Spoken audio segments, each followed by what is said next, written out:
awkward time right at the beginning of a live stream when you're by yourself, don't have anybody else to talk to, and there's just this dead space where you got to wait for people to show up. Don't really have anyone to say anything to just yet. Yet at the same time, people will watch this later and they'll be listening to this.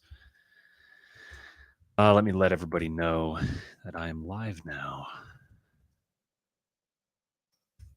My email account tells me that there's a live stream going on my channel, so that's a good thing.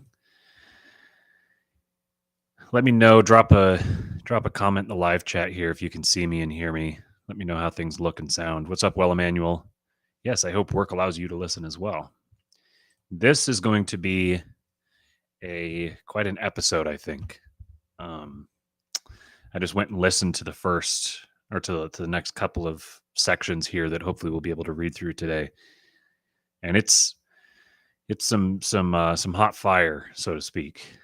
Father Seraphim really started getting going, and a lot of this is, I think, some of this. The section that we read yesterday is a little more applicable to maybe the 1800s in Western society, and what we're going to get into now is starting to extend more into the late 1800s and into the middle of the 1900s. And all of it really is still relevant today because, like he said, all these different elements of nihilism are present in every generation in one form or fashion. But a lot of this stuff today that we're going to read is a lot more directly applicable. Sound is sufficient. Great. Glad to have you back, Rigovich. Appreciate you. Let me get this tweet out here saying that I am live, and I'll come up with a few things here to vamp about until we really get going. I got to grab a link. Now, normally you don't really want to tweet out links. No, don't. Oops. Okay, good. I accidentally clicked the end stream button, and fortunately it asks you if you want to end the stream, because that would have been really bad. Okay, live now. You don't really want to tweet out links to external sites. Here's a free tip for you if you are interested in trying to gain traction on Twitter. Tweeting links to other sites, period, but especially other social media sites, is a really good way to get your account throttled, to not have your tweets shown to other people. Sometimes it's kind of unavoidable. Like in this case, we kind of have to just tweet the link out so people can get to it if they want to. But in general, you don't want to do that. Now, it's telling me on YouTube that an error occurred, and please try again later. I'm going to hope that the stream is still going. So let me check this real quick, since I know it's going to take like 30 seconds for you guys to be able to let me know if you're still there. Yeah, looks like it's still going fine. So I don't know why YouTube's giving me grief. All right. So no, you can go ahead and you can tweet it. It's just take it into consideration. Don't, like, I'll see people, they'll set up their Twitter account and it'll like just tweet links to their blog or to their website or something, but they don't actually generate any content. They're not tweeting anything original or replying or interacting with people. You might as well just be firing those tweets off into the void. They're not doing anything for you. Just tweeting links to other sites. I mean, obviously Twitter, they want you, their entire algorithm is geared around getting you to stay on Twitter and interact on Twitter and consume content on Twitter. So they have a very strong incentive to not push you away from the platform. So if people are tweeting out links that would, if you click the link, it would take you away from the platform, well, then Twitter's going to say, well, we're not going to show those tweets to people, which makes sense. I did you guys made me very happy, those of you who voted. I tweeted a little poll before we went live, and I asked what would be more interesting for the content of this live stream, for me to give my tweet on Trump versus DeSantis, because that's kind of all the rage. That's what everyone's talking about right now on Twitter. And would it be more interesting for me to talk about that or to continue with the live reading of Nihilism? And 77% of you guys voted for continuing the live reading of Father Seraphim Rose's Nihilism. And I had a couple of people who don't have Twitter accounts who saw it, who just told me their vote, and they both voted for B as well. Um, so uh, this makes me happy because I mean, if you guys wanted to know my take on Trump and DeSantis, I would give it. And I'm sure at some point in the future I'll wind up talking about it. But the fact that you guys are digging this particular reading and that you want more of that, that is that's cool. I'm very glad. Very glad to hear that. Um, all right. So real quick, just got to pay some bills here. So humor me as I throw up this really fancy graphic.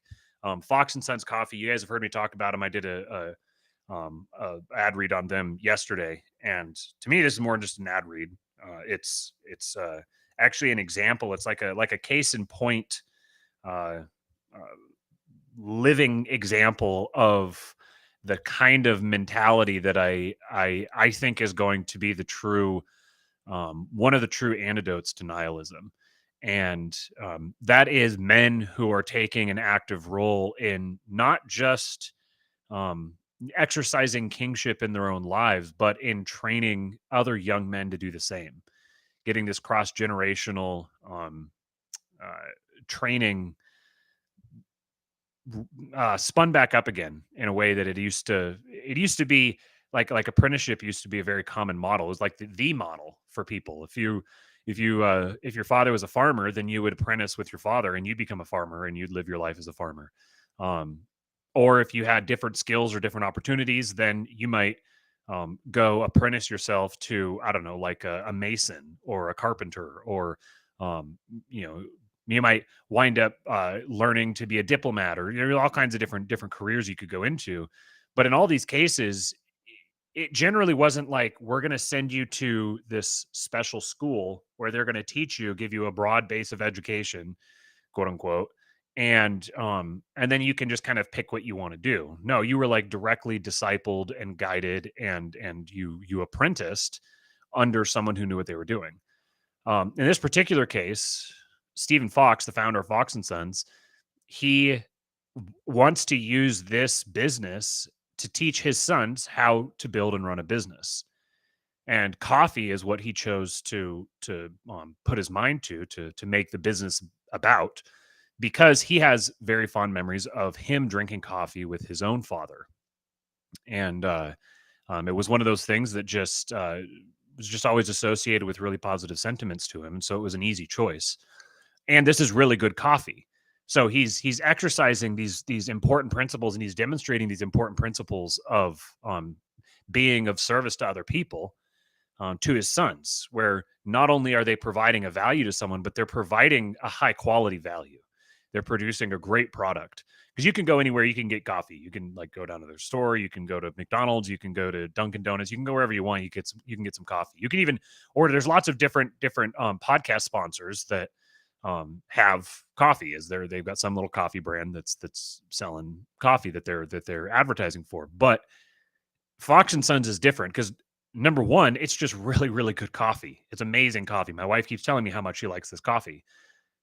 And beyond that, you're not just investing in a great product that's really good for you. You're doing it in a way that's giving back to a family, and it's giving back to a couple of young boys who are learning the principles of brand building, business, having low time preference, investing in something of value for other people. So you're able to give to them in the same way that they're giving to you, and that's just something that I think is really cool. This is a part of what the King Pilled message is fathers taking an active role in training up your sons, and providing value to your community. So I'm proud to have them be a sponsor of this show, and I'd love it if you guys would show your support for this show and for the company by getting yourself some Fox and Sons coffee. You can use code KING at checkout when you go to foxandsons.com. That's FOXNSONS.com. Use promo code KING. You'll get 18% off any order of $25 or more. And believe me, you'll want to order more than $25 worth of stuff, because you're going to go through this coffee fast. It's very, very good. And then shipping is always free on orders of $37.99 or more. So they've got me this nifty little graphic here that you can read if you're watching the video version of this. So again, it's foxandsons.com, foxnsons.com. Use promo code KING. All right, so let's get into this. Let me check on these comments. More Father Seraphim Rose. All right, what's up, Marshall Forward? You're going to get yourself some more Father Seraphim Rose here. All right, so I actually tested this to make sure that screen sharing was going to work. So let me pop it up here. All right, and I like to do this side by side here just because it's kind of weird to be this tiny little face way off in the distance. All right, so yesterday, the subject that we really hit on, we went through the first passage of the book here, where he describes the nihilist problem, gives a definition of nihilism that he largely gets from Nietzsche, and then he discusses the question of truth and nihilism's relationship to truth. And he has what he's identified as 4 stages of the nihilist dialectic. And yesterday we talked about stage 1. We read through the section of stage 1, which is liberalism. And if you haven't heard that, I'd recommend go back and listen to part 1 because it'll help make the stuff we read today make a lot more sense.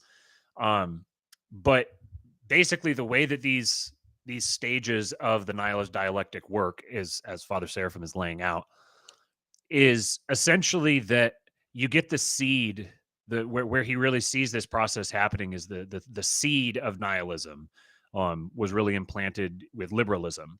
And then each of these stages is a reaction to and ostensible solution to the prior stage. Each one, all these stages of nihilism exist in relationship to each other. And what you find as you go through this, he elaborates on this quite a bit more as he's getting into steps 2, 3, and 4 here. It's like the seed of the first step is found in the second step. The second step is a reaction to the first, but it doesn't actually countermand the first. It takes for granted some of the key precepts of the prior step and tries to take them in a different direction. So it's a dialectic that's kind of like as dialectics are wont to be, it's kind of like a dialectic embedded within a dialectic embedded within a dialectic.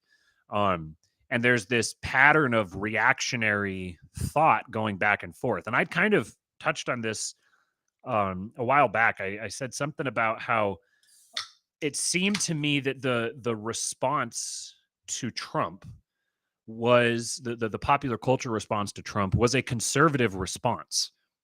You hear this in their language where they would say things like he's violating our norms, or he's going to take us back to these prior eras. He's going to undo all of this progress that we've attained. So in a sense, progressivism is actually a conservative movement, because the belief in an ever forward moving progress naturally assumes that you need to preserve the progress that brought you to this point.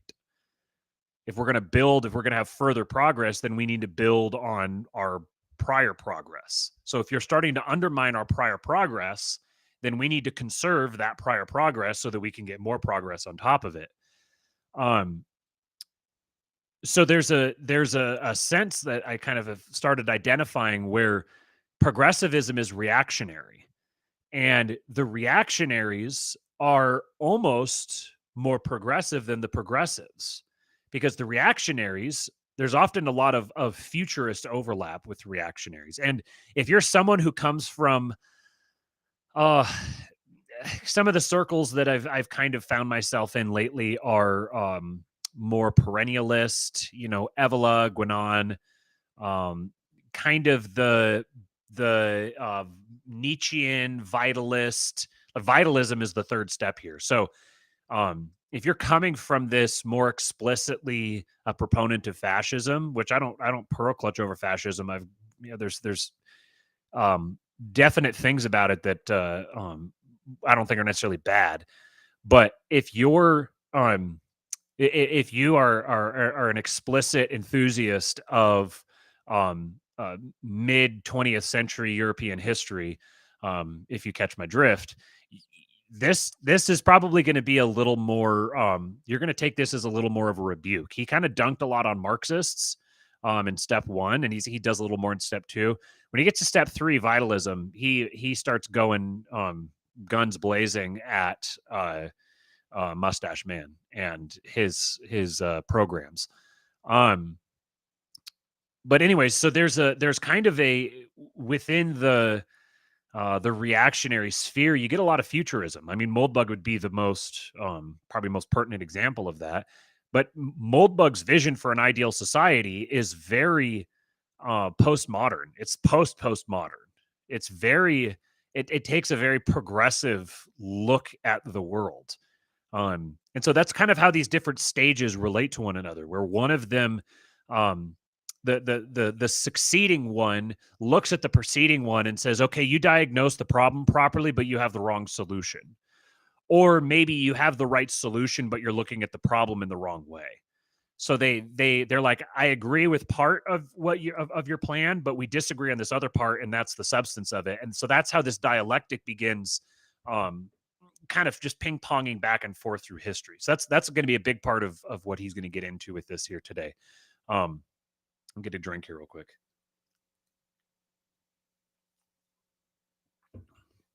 Hopefully my throat will last a little bit better here tonight. That is definitely what she said. Sorry. Hopefully my throat will handle this a little bit better here tonight. I was just trying so hard. I could have coughed 3 times as much as I did in yesterday's stream. Um, Hopefully it'll be a little bit better today because I'm feeling a little better. So, all right.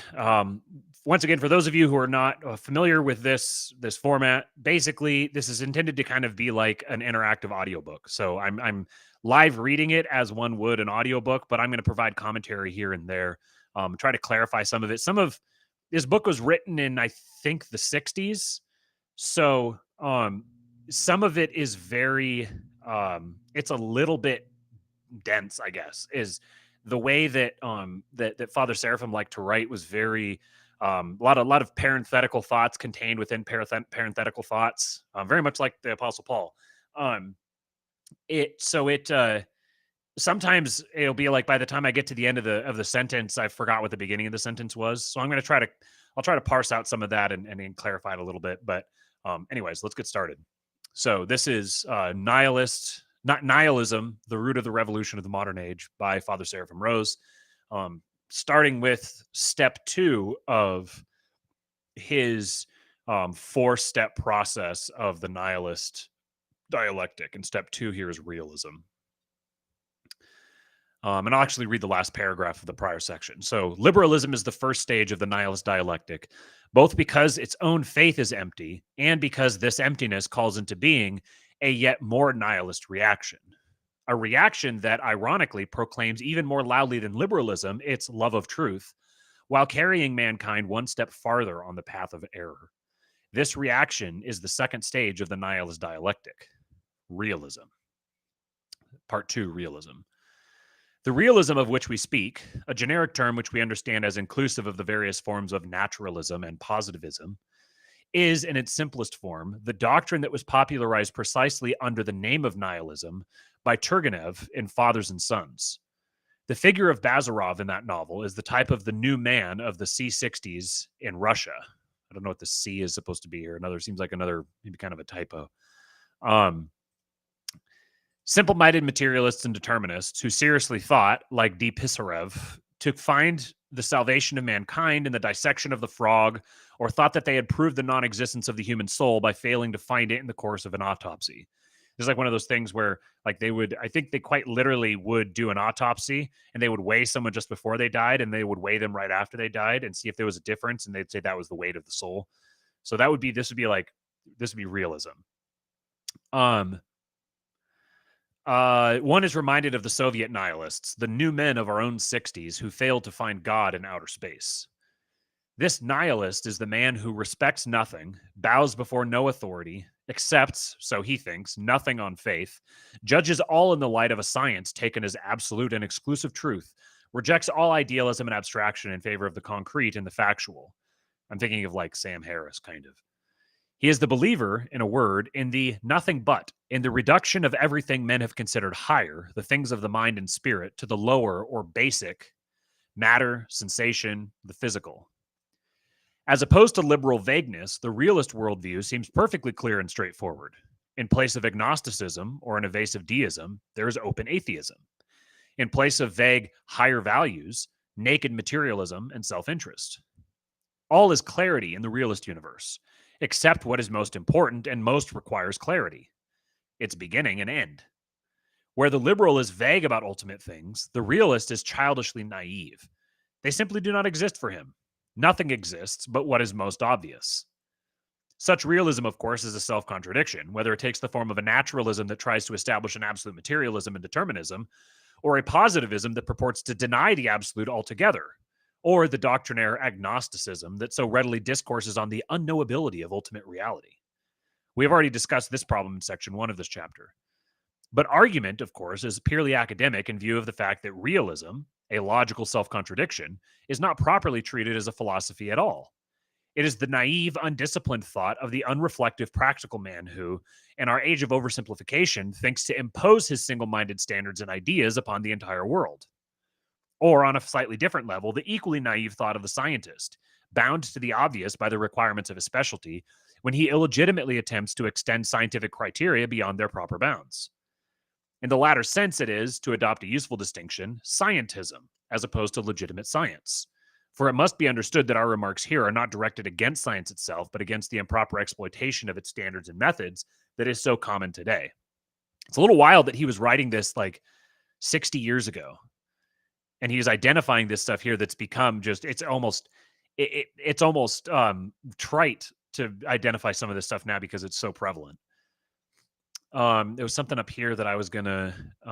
This here where it's not properly treated as a philosophy at all. It's the naive, undisciplined thought of the unreflective, practical man who, in our age of oversimplification, thinks to impose his simple-minded standards and ideas upon the entire world. It's kind of like, oh boy, there's a cough. It's kind of like the factory settings that a lot of people have. A lot of people just have this kind of basic factory settings that they don't really think about where they came from, where they're going. It's just kind of what's immediately in front of them, and just kind of deal with the day as it comes, and not really being tapped into something bigger than that. Is it correct to call such a philosophy nihilism? More precisely, is it nihilism in the sense in which we have defined that term? The truth is, in the highest sense, knowledge of the beginning and end of things, of the dimension of the absolute. And if nihilism is the doctrine that there is no such truth, then it is clear that those who take scientific knowledge for the only truth and deny what lies above it are nihilists in the exact sense of this term. So let me parse that out a little bit here. So if we take premise 1 that truth is, in the highest sense, knowledge of the beginning and end of things, of the dimension of the absolute, and if nihilism is the doctrine that there is no such truth, then those who take scientific knowledge for the only truth and deny what lies above it are necessarily nihilists. Worship of the fact is by no means the love of truth. I think that's worship of the fact, like the idea of a fact. Worship of the fact is by no means the love of truth. It is, as we have already suggested, it's parody. It is the presumption of the fragment to replace the whole. It is the proud attempt to build a Tower of Babel, a collection of thoughts, to reach to the heights of truth and wisdom from below. But truth is only attained by bowing down and accepting what is received from above. All the pretended humility of realist scholars and scientists, these men of little faith, cannot conceal the pride of their collective usurpation of the throne of God. They, in their smallness, think their painstaking research of more weight than divine revelation. For such men, too, there is no truth. And of them we may say what St. Basil the Great said of pagan Greek scientists, quote, "Their terrible condemnation will be the greater for all this worldly wisdom, since, seeing so clearly into vain sciences, they have willfully shut their eyes to the knowledge of the truth." Close quote. Up to this point, however, we have failed properly to distinguish the second stage of nihilism from its first. Most liberals, too, accept science as exclusive truth. Wherein does the realist differ from them? The difference is not so much one of doctrine. Realism is, in a sense, merely disillusioned and systematized liberalism, as one of emphasis and motivation. There's a kind of a little nugget there that realism, if you're trying to think of kind of wrap your mind around what realism is, in a sense, it's just disillusioned and systematized liberalism. So it's kind of like liberalism without any sort of like life or vitality, which kind of gives you a clue as to what the next stage is going to be. The liberal is indifferent to absolute truth, an attitude resulting from excessive attachment to this world. With the realist, on the other hand, indifference to truth becomes hostility, and mere attachment to the world becomes fanatical devotion to it. Those extreme consequences must have a more acute cause. The realist himself would say that this cause is the love of truth itself, which forbids belief in a higher truth that is no more than fantasy. Nietzsche, in fact, while believing this, saw in it a Christian quality that had turned against Christianity. Quote, the sense of truth, highly developed through Christianity, ultimately revolts against the falsehood and fictitiousness of all Christian interpretations of the world and its history. Close quote. So in other words, Nietzsche's saying that Christianity, kind of as a matter of course, very highly developed a sense of truth that then was turned back on Christianity and revolted, as he said, against the falsehood and fictitiousness of Christian interpretations of the world. Understood in proper context, there is an insight, though partial and distorted, in these words.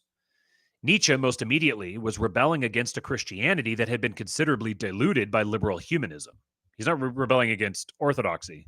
He's rebelling against, like, German Protestantism. Nietzsche most immediately was rebelling against a Christianity that had been considerably diluted by liberal humanism, a Christianity in which uncompromising love of and loyalty to absolute truth were rare, if not entirely absent. A Christianity which had become no more than a moral idealism tinged with aesthetic sentiment. The Russian nihilists, similarly, were in revolt against the romantic idealism of superfluous men, who dwelled in a nebulous realm of fantasy and escape divorced from any kind of reality, spiritual or worldly. Christian truth is as remote from such pseudo-spirituality as is nihilist realism. Both Christian and realist are possessed of a love of truth, a will not to be deceived, a passion for getting to the root of things and finding their ultimate cause. Both reject as unsatisfying any argument that does not refer to some absolute that itself needs no justification. Both are the passionate enemies of the frivolity of a liberalism that refuses to take ultimate things seriously and will not see human life as the solemn undertaking that it is. It is precisely this love of truth that will frustrate the attempt of liberals to preserve ideas and institutions in which they do not fully believe and which have no foundation in absolute truth. What is truth? To the person for whom this is a vital burning question, the compromise of liberalism and humanism becomes impossible. He who once and with his whole being has asked this question can never again be satisfied with what the world is content to take in place of truth. But it is not enough to ask this question. One must find the answer, or the last state of the seeker will be worse than the first. The Christian has found the only answer in God and his Son. The realist, out of contact with Christian life and the truth that animates it, asks the question in a spiritual vacuum and is content to accept the first answer he finds. Mistaking Christianity for another form of idealism, he rejects it and becomes a fanatical devotee of the only reality that is obvious to the spiritually blind, this world. That's a bar right there. Mistaking Christianity for another form of idealism, he rejects it and becomes a fanatical devotee of the only reality that is obvious to the spiritually blind, this world. If that doesn't describe Sam Harris, man. Now, much as it is possible to admire the earnestness of the devoted materialist and atheist, not even the greatest charity can induce us to recognize in him any longer the love of truth which, perhaps, first inspired him. He is the victim, rather, of a love of truth that has gone astray, become a disease, and ended in its own negation. The motives of the realist are, in fact, not pure. He claims to know what, by his own theory of knowledge, cannot be known. We have seen that the denial of absolute truth is itself an absolute. And if he does so, it is because he has an ulterior motive, because he places some otherworldly value above truth. The ruthless realist and truth seeker Nietzsche, seduced by a vision of the Superman, ends in the evocation of the will to untruth and the will to power. Marxist realism, for the sake of a revolutionary millennium, issues in a reign of lies and deception such as the world has never seen. The love of truth, frustrated of its proper object, is prostituted to an irrational cause and becomes a principle of subversion and destruction. It becomes the enemy of the truth it has failed to attain, of every kind of order founded wholly or partially upon the truth, and, in the end, of itself. I'm going to read that sentence one more time. The love of truth, frustrated of its proper object. So, if you have a love of truth, but you aren't directing that love of truth at Christ, then that love of truth will ultimately be prostituted to an irrational cause, and it will become a principle of subversion and destruction. It becomes the enemy of the truth it has failed to attain, of every kind of order founded wholly or partially upon that truth, and in the end, it becomes the enemy of itself. It becomes, in fact, a perfect parody of the Christian love of truth, where the Christian asks the ultimate meaning of everything and is not content until he sees that it is founded on God and his will. The realist likewise questions everything, but only to be able to abolish all suggestion of or aspiration to anything higher, and to reduce and simplify it into the terms of the most obvious and basic explanation. Where the Christian sees God in everything, the realist sees only race, or sex, or the mode of production. If the realist therefore shares in common with the Christian a single-mindedness and earnestness that is totally foreign to the liberal mentality, it is only the better to join in the liberals' attack on Christian truth, and to carry out that attack to its conclusion, the total abolition of Christian truth. What began half-heartedly in liberalism has gathered momentum in realism and now presses to its catastrophic end. Nietzsche foresaw in our century the triumph of nihilism. Jacob Burckhardt, that disillusioned liberal, saw in it the advent of an age of dictators who would be terrible simplifiers in French. It'd be like terrible simplificateur. In Lenin and Stalin, Hitler and Mussolini, with their radically simple solutions for the most complex of problems, the fulfillment of this prediction in the political realm has been well begun. More profoundly, nihilist simplification may be seen in the universal prestige today accorded the lowest order of knowledge, the scientific, as well as the simplistic ideas of men like Marx, Freud, and Darwin, which underlie virtually the whole of contemporary thought and life. That's I love Father Seraphim's the little barbs that he has in here, like the simplistic ideas of men like Marx, Freud, and Darwin. He just casually says that. It's great. Get another drink here real quick.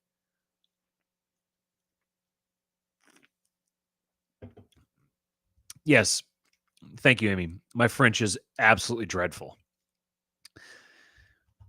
We say life, for it is important, in the previous sentence he'd said, which underlie the virtually the whole of contemporary thought and life. We say life, for it is important to see that the nihilist history of our century has not been something imposed from without or above, or at least has not been predominantly this. It has rather presupposed and drawn its nourishment from a nihilist soil that has long been preparing in the hearts of the people.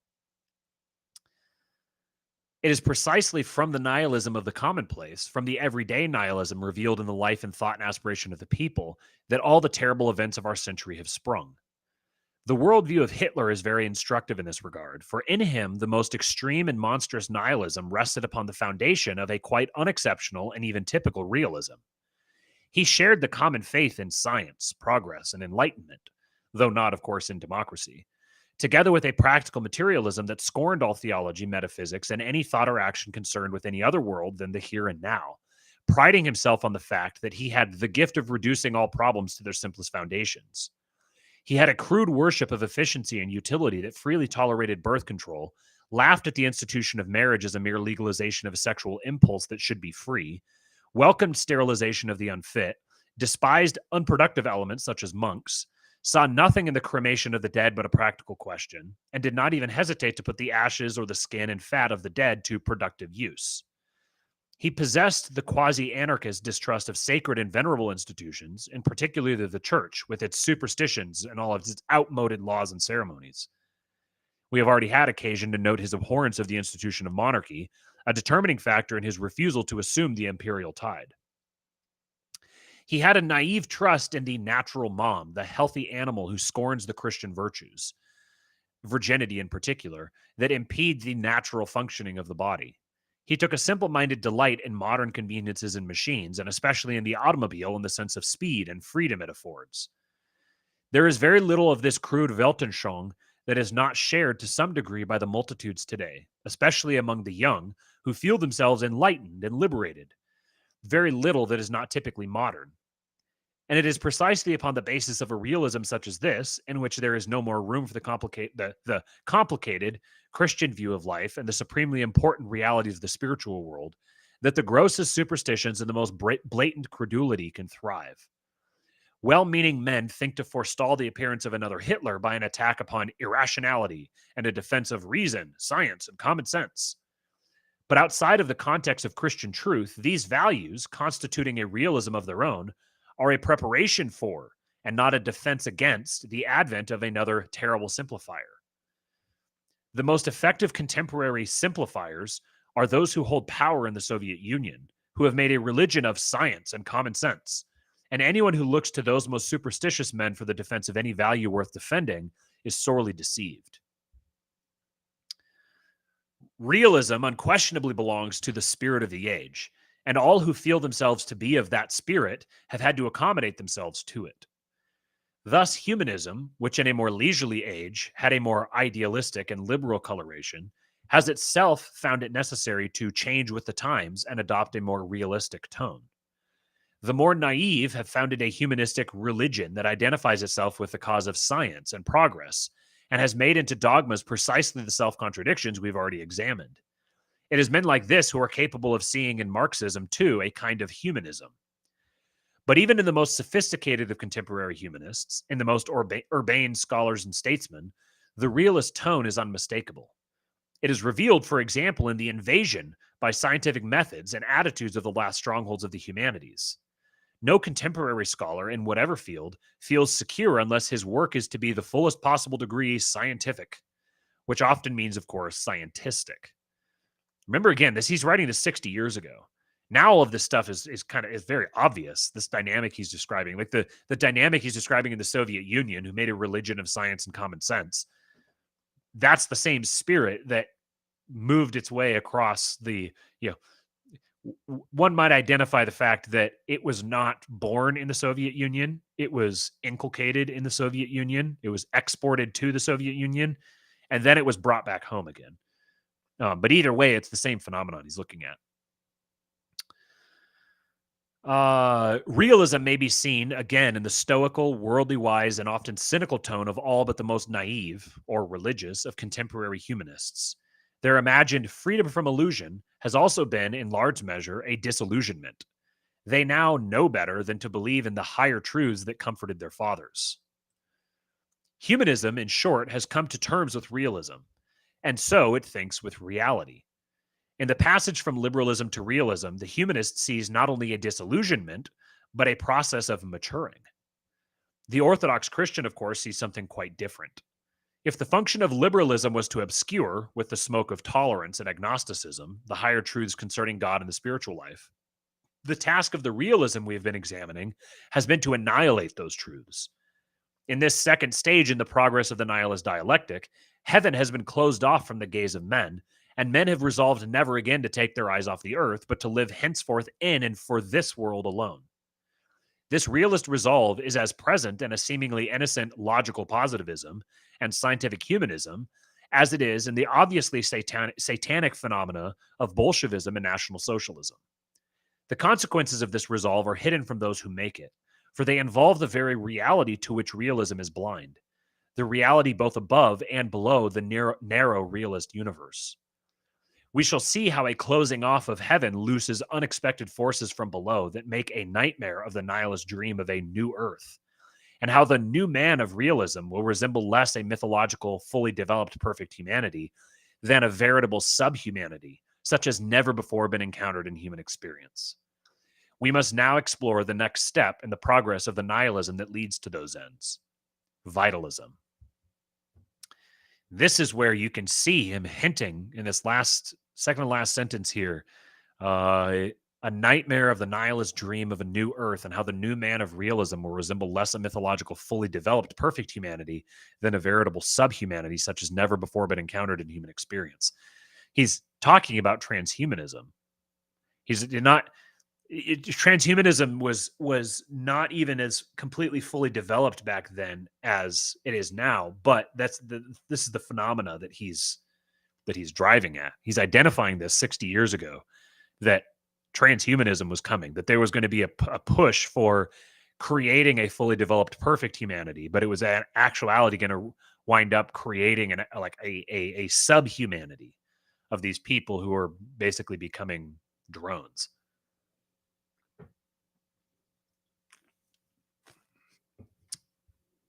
All right, let's continue.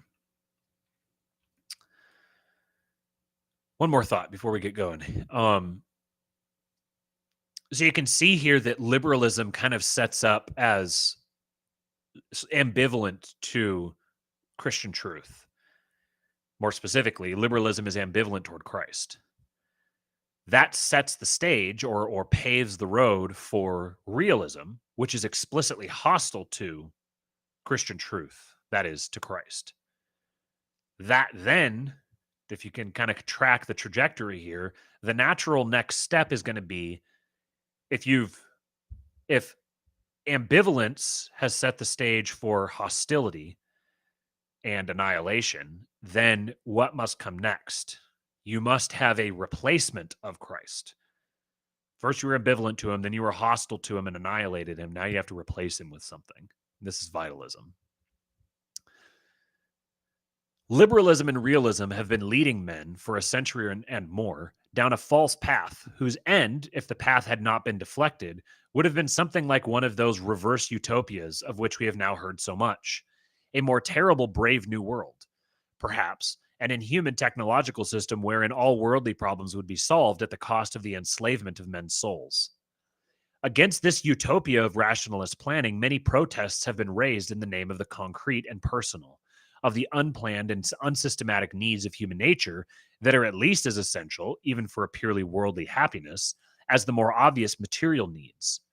A protest, above all, in the name of life, which, whatever it may mean, would clearly be stifled in the realist paradise. The realist paradise is just like completely devoid of any, it's so ruthlessly materialistic that it's completely devoid of any life. It's devoid of vitality. It's cold, harsh, calculating, ruthlessly pragmatic. So human beings are inherently aware of the fact that many of the things that we need that we need to live, to survive, are not material. Even if consciously we may not acknowledge that, we're aware of it. Things like freedom and love and trust and community. These are all things that we innately need. And so if you're trying to rationalistically, in a capital R realist manner, plan out your society, treating human beings as little widgets, then you're eventually going to provoke a response. You're going to get some kind of a revolution that says we aren't just widgets. We have deeper meanings than just the materialist stuff. 2-Bit Podcast says, this is my favorite chapter. Marshall says, the foresight this man had, it's the world we live in today. He was truly blessed to have seen this over 50 years ago. Okay. The chief intellectual impetus of the vitalist movement has been a reaction against the eclipse of higher realities in the realist simplification of the world. This granted, we must, on the other hand, acknowledge the absolute failure of vitalism on this level. Lacking sufficient foundation in or even awareness of Christian truth, those who have applied themselves to the correction of the radical defects of realism have generally invented remedies for them which have not been merely powerless, but positively harmful. Remedies which are actually symptoms of a more advanced stage of the disease they were intended to heal. So the people reacting to realism are they see the realist simplification of the world as eclipsing higher realities that are important. So which is true to an extent, but because they don't have a foundation in Christian truth, they don't actually understand what those higher realities are. They're just grasping in the dark. And so the solutions that they've come up with to try to solve the problems that they see in realism and liberalism are not just to those solutions not actually solve those problems, they actually make them worse. So in reality, they're actually symptoms of the very problem itself. So the vitalist solutions are symptoms. They're not solutions to the realist errors. They're actually symptoms of the realist errors. They're like an immune response from the system, from the human system, in response to what's being recognized as an invader or contagion of some type. For just as realism, while reacting against the vagueness of liberalism, condemned itself to sterility by accepting the liberalist obscuration of higher truths, so too did vitalism undermine its own hopes by accepting as an essential presupposition the critique of absolute truth made by the realism it was attempting to combat. Okay, here's another one. Let me unpack this one. So you had liberalism, which was ambivalent to truth, to absolute truth. And it paved the way for realism, which is explicitly hostile to absolute truth. Vitalism reacts to realism, but they don't say, no, there is an absolute truth. They accept the premise that there is no absolute truth. And in so doing, they actually entrench the errors, or they enshrined the errors that were made by the realists. However much the vitalist may yearn for the spiritual and mystical, he will never look to Christian truth for them, for that has been outmoded for him as surely as for the blindest realist. Typical of the vitalist attitude in this regard is the lament of W.B. Yeats in his autobiography over being deprived by Huxley and Tyndall, whom I detested, of the simple-minded religion of my childhood. Close quote. Whatever psychological justification such an attitude may have, it has nothing whatever to do with the truth of things, and the consequences have been nothing but harmful. Thank you, Mama.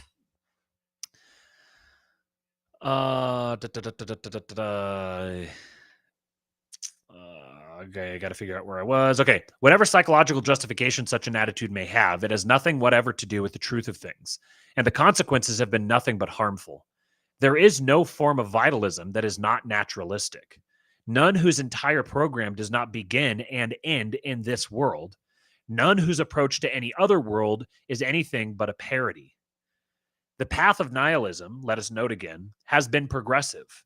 The errors of one of its stages are repeated and multiplied in its next stage. There is no question then of finding in vitalism a return to Christian or any other truths. There is, however, inevitably some pretense among vitalists to do so. Many critics have noted the pseudo-religious character even of Marxism, though that epithet is applicable only to the misplaced fervor of its more enthusiastic devotees, and not to its doctrine, which is too clearly anti-religious in character. In vitalism, the question of pseudo-religion becomes much more serious. Here, a quite understandable lament over the loss of spiritual values becomes fodder, on the one hand, to subjective fantasies, and sometimes to actual Satanism, which the undiscriminating take as revelations of the spiritual world, and on the other hand, to a rootless eclecticism that draws ideas from every civilization and every age and finds a total arbitrary connection between these misunderstood fragments and its own debased conceptions. All right, let me go back through that one there. So, a quite understandable lament over the loss of spiritual values. So the vitalist is lamenting the loss of spiritual values. And but that lament turns into, because they're not grounding this approach in Christian truth, then they get, on one hand, basically just kind of loony people to the point of actual Satanism. And the undiscriminating take that Satanism as actual revelations of the spiritual world. There's basically people who are like doing drugs and coming back with visions of the other worlds and that sort of thing. And then on the other hand, you get this perennialism, this rootless eclecticism, which draws ideas from every civilization and every age and finds a totally arbitrary connection between these misunderstood fragments and its own debased conception. So these people, he was actually a student of Guénon. He studied Guénon for quite a while, and that led him into traditionalism, which is ultimately what led him to orthodoxy. So he is very keenly aware of this perennialist impulse, which is very fashionable among the more kind of like esoteric or occult right wing now, which is that essentially Christianity is kind of an archetypal Western man religion that has some principles about it that are very good. So there's sort of um, it's a little more kind of like the liberal ambivalence toward Christianity, except it's almost a little more. There's aspects of it that they are willing to tolerate, but they want to incorporate it with aspects of Buddhism and they take all these different religions and they kind of want to pick and choose their little pieces of it because they believe that there's kind of this vague conception of a general truth that's sort of an accumulation of little truths out of all the different worldviews, all the different ideologies. If you pull them all together, they're all rooted somewhere in some kind of a truth. So all we have to do is just kind of grab bag everything and put it together and we can create our own truth. Pseudo-spirituality and pseudo-traditionalism, one or both, are integral elements of many vitalist systems. So the way you could look at this really is kind of, it's like Wiccans on one hand, like Wiccans and hippies on one hand, which the most modern versions of this might be kind of like the Aubrey Marcus types. And then pseudo-traditionalism, on the other hand, it would kind of range from, I love the man, but kind of range from Graham Hancock a little bit to the like BAP. This would be the same kind of the same vein of what he's talking about here. We must be cautious then in examining the claims of those who would restore a spiritual meaning to life, and especially of those who fancy themselves allies or adherents of Christianity. Spiritualist errors are far more dangerous than any mere materialism, and we shall in fact find in part 3 of this work that most of what passes for spirituality today is in fact a new spirituality, a cancer born of nihilism that attaches itself to healthy organisms to destroy them from within. This tactic is the precise opposite of the bold realist attack upon truth in the spiritual life.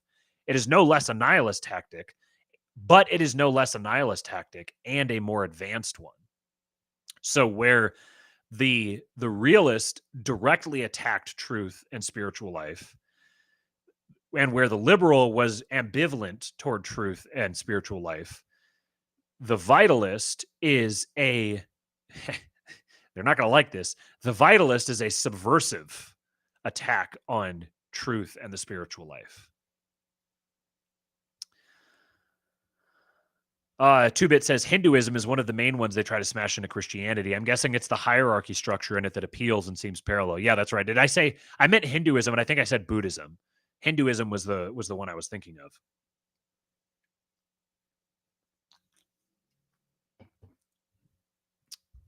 Intellectually, then, vitalism presupposes a rejection of Christian truth together with a certain pseudo-spiritual pretension. Realizing this, however, we shall still be unprepared to understand the vitalist movement if we are unaware of the spiritual state of the men who have become its bearers. In liberalism and realism, the nihilist disease is still relatively superficial. It is still mainly a matter of philosophy and restricted to an intellectual elite.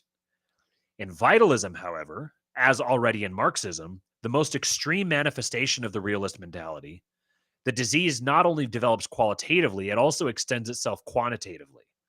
For the first time, the common people too begin to show signs of the nihilism that was formerly restricted to the few.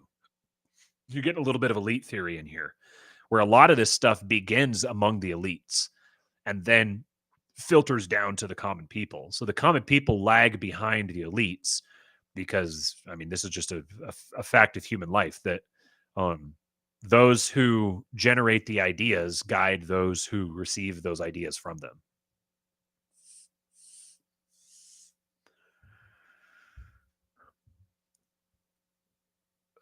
This fact is, of course, in perfect accord with the internal logic of nihilism, which aspires, like the Christianity it was called into existence to destroy, to universality.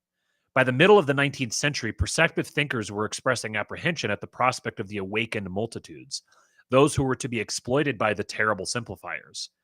And by the time of Nietzsche, the most powerful of vitalist prophets, the apprehension had deepened and become a certainty. Nietzsche could see that the death of God had begun to cast its first shadows over Europe. And though the event itself is far too great, too remote, too much beyond most people's power of apprehension for one to suppose that so much as the report of it could have reached them, still its advent was certain. And it was men like Nietzsche who were, quote, the firstlings and premature children of the coming century. The century, let us remember, of the triumph of nihilism. What's up, Silver Pie? Thank you, man. I appreciate that. I'm glad you're enjoying this. The Christian truth, which liberalism has undermined and realism attacked, is no mere philosophical truth, but the truth of life and salvation. And once there begins to gain ground among the multitudes who have been nourished by that truth, the conviction that it is no longer credible, the result will be no mere urbane skepticism like that with which a few liberals console themselves, but a spiritual catastrophe of enormous dimensions, one whose effect will make itself felt in every area of human life and thought. Thinkers like Nietzsche felt the presence of the first shadows of this catastrophe, and so were able to describe it in some detail and deduce certain of its consequences.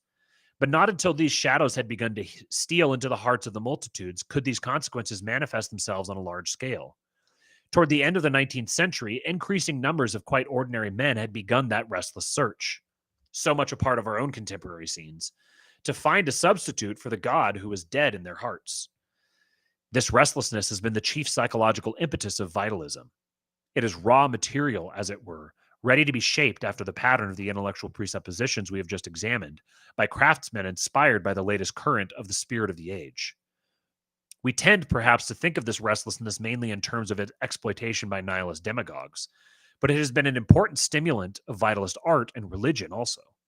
And the presence of this component in most vitalist phenomena is the reason why they, as opposed to the seeming sanity of liberalism and realism, present symptoms not merely of intellectual deviation, but of spiritual and psychological disorientation as well.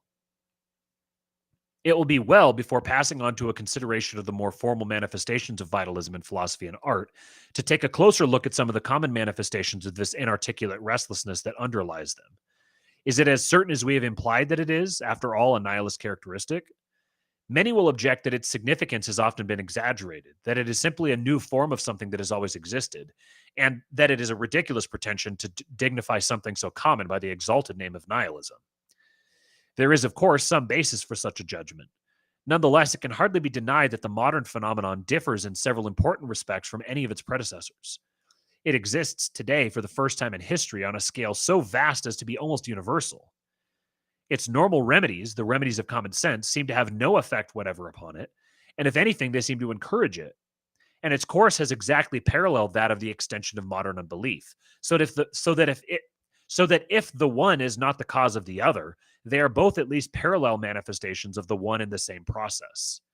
These 3 points are so closely bound together that we shall not separate them in the following discussion, but examine them together. The fascist and National Socialist regimes were the most skillful in exploiting popular restlessness and utilizing it for their own purposes.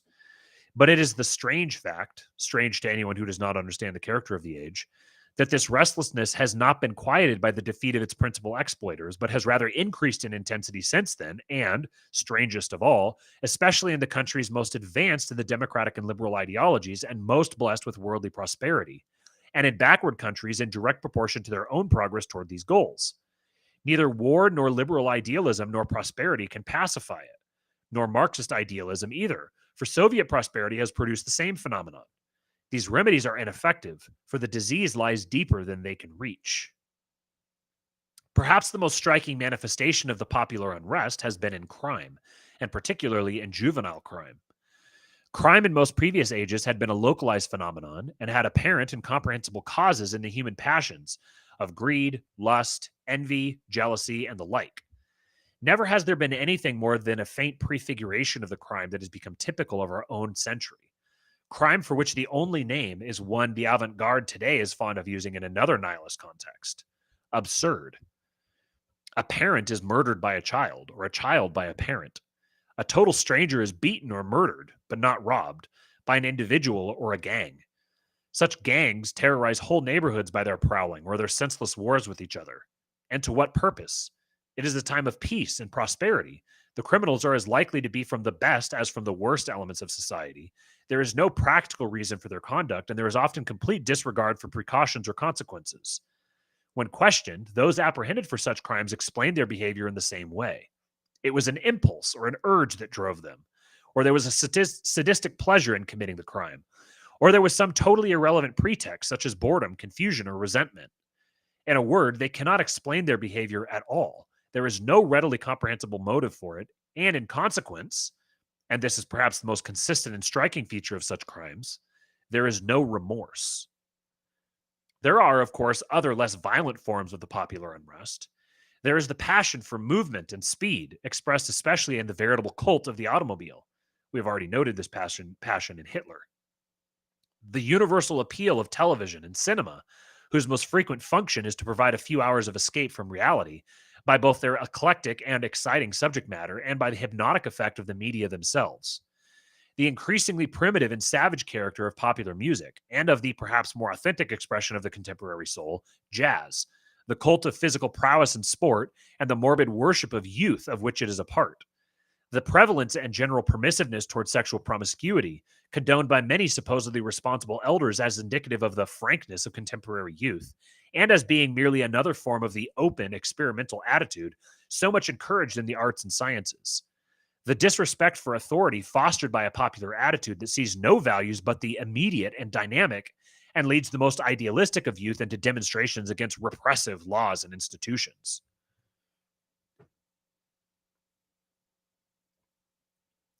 In such phenomena, activity is clearly an escape from boredom, from meaninglessness, and most profoundly, from the emptiness that takes possession of the heart that has abandoned God. Revealed truth, and the morality and conscience dependent upon that truth. In the more complex manifestations of the vitalist impulse to which we now turn, the same psychology is at work. We shall do no more than suggest the wealth of these manifestations, for we shall examine most of them in some detail later in their role as forms of the new spirituality. In politics, the most successful forms of vitalism have been Mussolini's cult of activism and violence, and Hitler's darker cult of blood and soil. The nature of these is too familiar to the present generation to need further comment in this context. It is perhaps not so obvious today, however, when the political barometer so clearly points to the left. Remember, he wrote this in the 60s. When the political barometer so clearly points to the left, just how profound was the appeal of these movements when they appeared some 40 years ago. So he's identifying that Mussolini and Hitler, he's identifying them properly as right-wing, but he's also pointing out that 40 years earlier, it has been longer since he wrote this book than it was from Hitler and Mussolini to the time that he wrote this book. So Hitler and Mussolini were more memorable or were more recent in memory for Father Seraphim writing this book and the culture around him than the 60s are to us now. He was writing, 40 years. So it would have been like the 80s. So to him, Hitler and Mussolini would be like the 80s now, like the fall of communism. And he's identifying how popular and compelling and appealing they were, even though the society at the point that he's writing this now finds them repellent and abhorrent and awful and terrible and, the whole nine yards. Quite apart from the uprooted masses, who were the principal object of their exploitation, a not inconsiderable section of the intellectual and cultural avant-garde also became enthusiastic sympathizers of the nihilist demagogues, at least for a while. If few among the sophisticated took either Nazism or fascism as a new religion, some at least welcomed one or the other of them as a salutary antidote to the democracy, science, and progress, that is, the liberalism and realism, that seemed to promise a future no sensitive man could envision without apprehension. Their dynamism, vitality, and pseudo-traditionalism seemed deceptively refreshing to many who were breathing the stifling intellectual atmosphere of the time. Modern art has held a similar appeal, and its similar reaction against lifeless academic realism has likewise led into strange fields. New and exotic sources and influences have been found in the art of Africa, the Orient, the South Seas, of prehistoric man, children, and madmen, in spiritism and occultism. Continual experimentation has been the rule, a constant search for new forms and techniques. Inspiration has been found above all in the savage, the primitive, and the spontaneous. Like the futurists in their manifesto, though futurism itself can hardly be taken seriously as art, The most typical modern artists have exalted in their works every kind of originality, boldness, extreme violence, and they have likewise believed that our hands are free and pure to start everything afresh. It's wild that he identifies these things this way now because, like, reading back on it, it's weird to imagine living in a world where that phenomena would be recognized as something new and not typical. Because now this is like the default reality of the world around us and has been for, I mean, 20 plus years at least. This um kind of structureless, unhinged, just kind of anything goes approach to art has been the real force of the society for almost as far back as I can remember. It's clearly beginning to accelerate and getting more and more absurd and insane and unhinged. But to live in a society where you would be able to kind of identify that, like, um you know, this constant search for new. It's like some of the stuff that he describes here almost doesn't seem that objectionable to my sensibilities, which shows me just how far beyond beyond where he was I've moved, to where you're going back further than him is even more removed from where I am now. It's just it's wild to think about the way that human cultures evolve this way. The artist, according to the vitalist myth, is a creator, a genius. He is inspired. In his art, realism is transformed by vision. It is a sign and a prophecy of a spiritual awakening. The artist, in short, is a magician in his own realm in precisely the same way Hitler was in politics. And in both, it is not truth, but subjective feeling that reigns. In religion, or to speak more precisely, pseudo-religion, the restless experimentation characteristic of vitalism has manifested itself in even more varied forms than it has in the schools of modern art. There are, for example, the sects whose deity is a vague immanent force. These are the varieties of new thought and positive thinking, whose concern is to harness and utilize this force as if it were a kind of electricity. Closely related to these are occultism and spiritism, as well as certain spurious forms of Eastern wisdom, which abandon all pretense of concern with God explicitly to invoke more immediate powers and presences.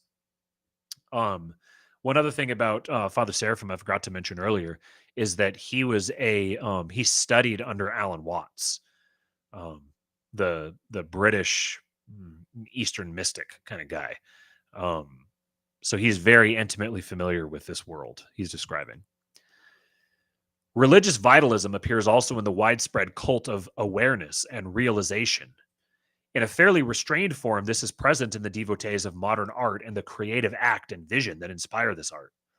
The indiscriminate quest for enlightenment, as in those under the influence of Zen Buddhism, is a more extreme form of this cult, and the supposed religious experience stimulated by various drugs is perhaps its reductio ad absurdum.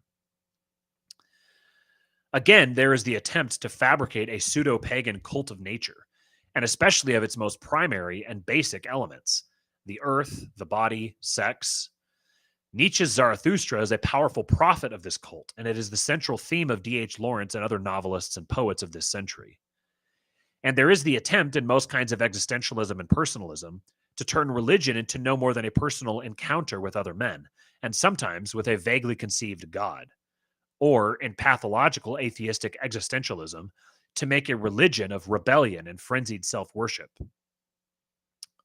All of these vitalist manifestations of the religious impulse share in common a hostility to any stable or unchanging doctrine or institution, and a paramount concern with and pursuit of the immediate values of life, vitality, experience, awareness, or ecstasy.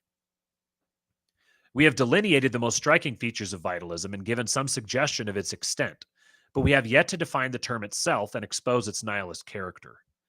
Liberalism, as we have seen, undermined truth by indifference to it, retaining, however, the prestige of its name. And realism attacked it in the name of a lesser, partial truth. Vitalism, as opposed to both of these, has no relation to truth whatever. It simply devotes its whole concern to something of an entirely different order. The falseness of an opinion, said Nietzsche, is not for us any objection to it. The question is, how far an opinion is life-furthering or life-preserving? When such pragmatism begins, nihilism passes into the vitalist stage, which may be defined as the elimination of truth as the criterion of human action and the substitution of a new standard, the life-giving, the vital. It is the final divorce of life from truth. Vitalism is a more advanced kind of realism, sharing the latter's narrow view of reality and its concern to reduce everything higher to the lowest possible terms. Vitalism carries the realist intention one step further. Where realism tries to establish an absolute truth from below, vitalism expresses the failure of this project in the face of the more realistic awareness that there is no absolute here below, that the only unchanging principle in this world is change itself. Realism reduces the supernatural to the natural, the revealed to the rational, truth to objectivity. Vitalism goes further and reduces everything to subjective experience and sensation. In other words, up here, vitalism tries to out-realism realism. Vitalism sees realism as too idealistic. It's doing to realism what realism did to liberalism. Realism told liberalism, "Oh, you're too, head in the clouds, pie in the sky. You're not realistic. You're not grounded enough. You need to be cold, rational, grounded."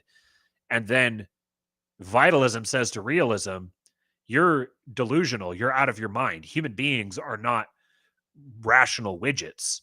In fact, everything is all that matters is the spiritual, is the experiential. That's all that matters. The cold, rational stuff, we don't need to worry about that. The factualness of something isn't as important as the usefulness of it. The usefulness is what's real. The truthfulness is not." So it becomes where liberalism is ambivalent to truth and realism is hostile to truth. Vitalism sees itself as transcending truth. So this is man making himself God. The world that seemed so solid, the truth that seemed so secure to the realist, dissolve in the vitalist view of things. The mind has no more place to rest. Everything is swallowed up in movement and action. The logic of unbelief leads inexorably to the abyss. He who will not return to the truth must follow error to its end. So does humanism too, after having contracted the realist infection, succumb to the vitalist germ.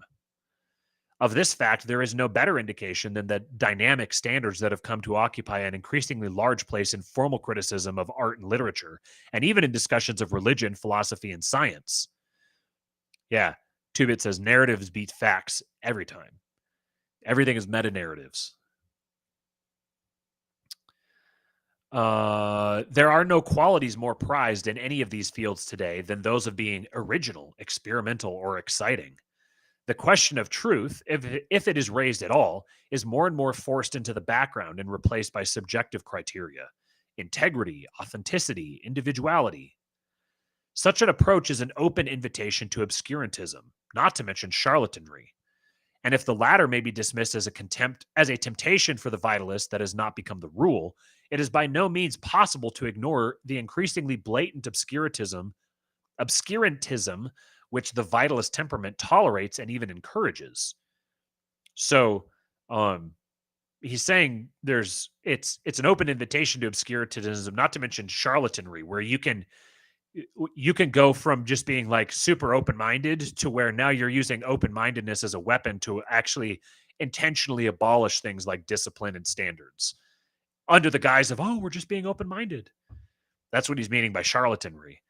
And he's saying your response to this might be, well, that's just a temptation for the vitalist, but it's not actually a core part of what it is to be a vitalist. He's like, well, it's getting pretty hard to ignore how increasingly blatant this world of no standards thing is becoming, to where it's getting a little absurd, to pardon the pun. There comes a point where you can't just plead ignorance. There obviously has to be some sort of malevolent intent that's taking advantage of this reality. It becomes ever more difficult in the contemporary intellectual climate to engage in rational discussion with vitalist apologists. If one, for example, inquires into the meaning of a contemporary work of art, he will be told that it has no meaning, that it is pure art and can only be felt, and that if the critic does not feel it properly, he has no right to comment on it. The attempt to introduce any standard of criticism, even of the most elementary and technical sort, is countered by the claim that old standards cannot be applied to the new art, that they are static, dogmatic, or simply out of date, and that art today can be judged only in terms of its success in fulfilling its own unique intentions. If the critic sees a morbid or inhuman intent behind a work of art, the apology is that it is an accurate reflection of the spirit of the age, and it is implied that a man is naive if he believes that art should be more than that. The latter argument is, of course, the favorite one of every avant-garde today, whether literary, philosophical, or religious. For men weary of truth, it is enough that a thing is, and that it is new and exciting. There's a lot of get off my lawn kind of energy here to Father Seraphim, but it's very true. And I mean, this stuff should feel. It's almost like the details of the observations themselves are so obvious to us today as to seem trite. But the way he's packaging it and the way he's tying these together and showing this trajectory, that's what's really, I think, profound about this book. And the fact that he was able to identify this pattern and this trend 60 years ago, and that it still holds true today, and it's continued, and he's become more and more right as time has gone by. I think that that's very, which is very profound. Tubit says, Blessed Seraphim Rose is demonstrating here the tension between the desire for truth and the desire for what we want the truth to be. The nihilist thinks these two things are the same. Yeah, this is the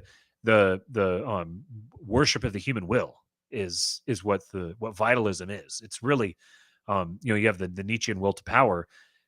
At root, though, what this is the worship of the individual, the explicit, where realism, maybe realism dethroned God, but it didn't spit in his face, and vitalism is spitting in his face. Not only saying you've been dethroned, but you've been dethroned and it's a good thing. They're really leaning into it, so to speak. There are perhaps understandable reactions to the overly literary and utilitarian approach of liberalism and realism to realms like art and religion, which use a language quite unlike the prosaic language of science and business. To criticize them effectively, surely one must understand their language and know what it is they're trying to say. But what is equally clear is that they are trying to say something. Everything man does has a meaning, and every serious artist and thinker is trying to communicate something in his work. If it be proclaimed there is no meaning, or that there is only the desire to express the spirit of the age, or that there is no desire to communicate at all, why, these two are meanings, and very ominous ones, which the competent critic will surely notice. Unfortunately, but very significantly, the task of criticism today has been virtually identified with that of apology. The role of the critic is generally seen to be no more than that of explaining for the uninstructed multitudes the latest inspiration of the creative genius. Thus, passive receptivity takes the place of active intelligence, and success, the success of the genius in expressing his intention, no matter what the nature of that intention, replaces excellence. By the new standards, Hitler too was successful until the spirit of the age proved him wrong. And the avant-garde and its humanists fellow travelers have no argument whatever against Bolshevism today, unless it be that, unlike National Socialism, which was expressionistic and exciting, it is simply prosaic and realistic. But perhaps most revealing of the infection of humanism by vitalism is the strange axiom, romantic and skeptical at the same time, that the love of truth is never ending because it can never be fulfilled, that the whole of life is a constant search for something there is no hope of finding, a constant movement that never can nor should know a place of rest. The sophisticated humanist can be very eloquent in describing this, the new first principle of scholarly and scientific research, as an acknowledgement of the provisional nature of all knowledge, as a reflection of the never satisfied, ever curious human mind, or as part of the mysterious process of evolution or progress. But the significance of the attitude is dear. It's probably supposed to be clear. The significance of the attitude is clear. It is the last attempt of the unbeliever to hide his abandonment of truth behind a cloud of noble rhetoric. And more positively, it is at the same time the exaltation of petty curiosity to the place once occupied by the genuine love of truth. So it's like the people who are like No, actually, I care about the truth so much that I'm not going to falsely identify it. I'm going to say that the point is like the joy is in the journey. There's not supposed to be a destination. We're not supposed to actually ever get there. The joy is in the discovery and just being constantly curious and constantly looking for new things. There's a truth in there, but that is not the truth. The truth is not that there is no destination. And when you take this kind of cloudy, like the myth of progress, the only way you can have a perpetual myth of progress is by ensuring that there's no destination. Because if there's a destination, then there's something to measure that progress by. But if the goal is progress, then you don't want a destination. You have to eliminate the destination in order to get people to buy into the myth of eternal progress. And so then in that case, what does he say here? That it's the exaltation of petty curiosity to the place one's occupied with a genuine love of truth. There's a place for petty curiosity, but not in the place of the love of truth. Now, it is quite true to say that curiosity, exactly like its analog, lust, never ends and is never satisfied. But man was made for something more than this. He was made to rise above curiosity and lust, to love, and through love, to the attainment of truth. This is an elementary truth of human nature, and it requires perhaps a certain simplicity to grasp it. The intellectual trifling of contemporary humanism is as far from such simplicity as it is from truth. In other words, contemporary humanism overcomplexifies things. That the complexity is like a Rube Goldberg machine that is where the complexity is the purpose, because it obscures the ultimate intellectual bankruptcy of it all. Tubit says, this just hit me. The desire to go to space or Mars or the moon is the desire to escape the cross. Ooh, you need to do an episode on unpacking that, because I understand directionally where you're going with it, but I would be very interested to know how your brain got to that. That's a very interesting thought.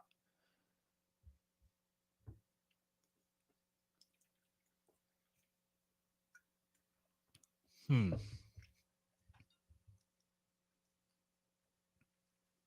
going to have me thinking about that one for a while. I demand that you do an episode unpacking that idea, even if it's short. The appeal of vitalism is, as we've already suggested, quite understandable psychologically. Only the dullest and least perceptive of men can remain satisfied for long with the dead faith of liberalism and realism. There's another one of if like he doesn't throw punches, he sticks daggers in your ribs. Only the dullest and least perceptive of men can remain satisfied for long with the dead faith of liberalism and realism.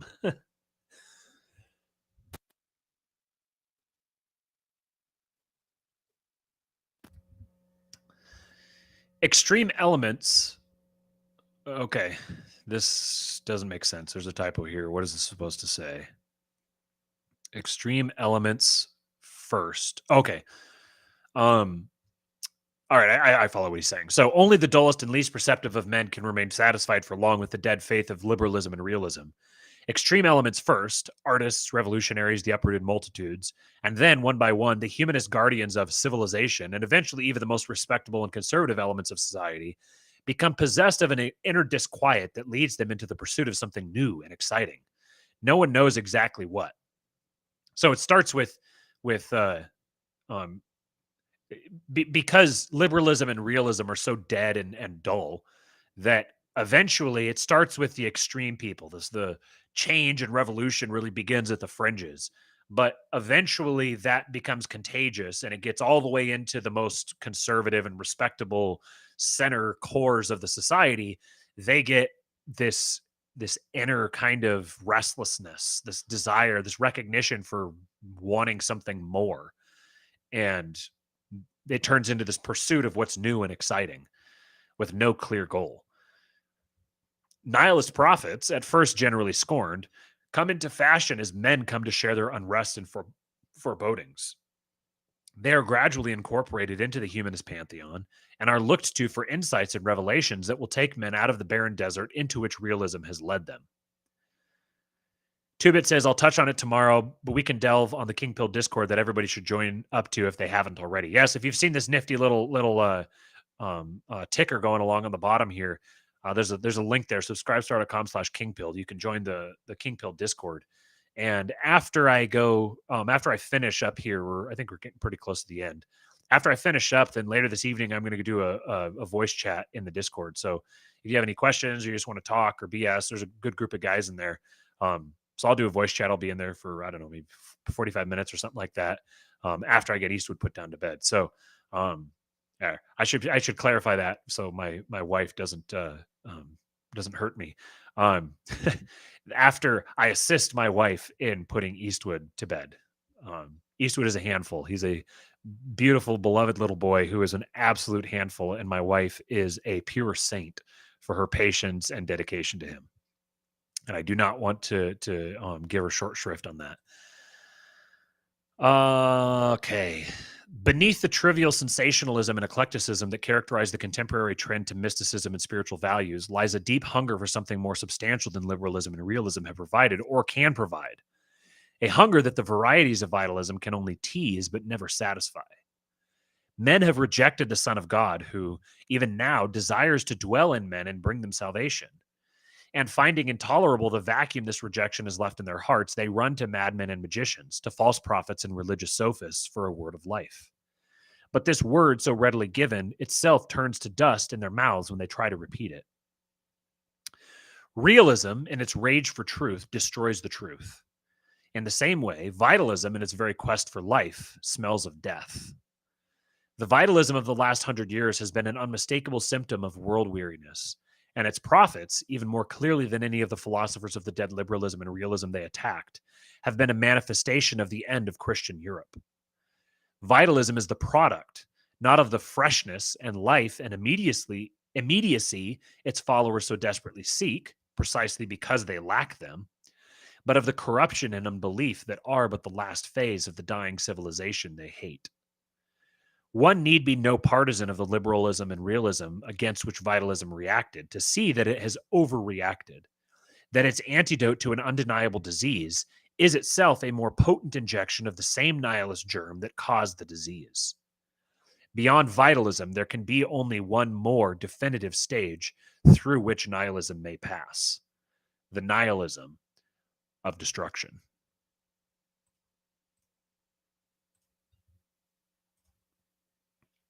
All right.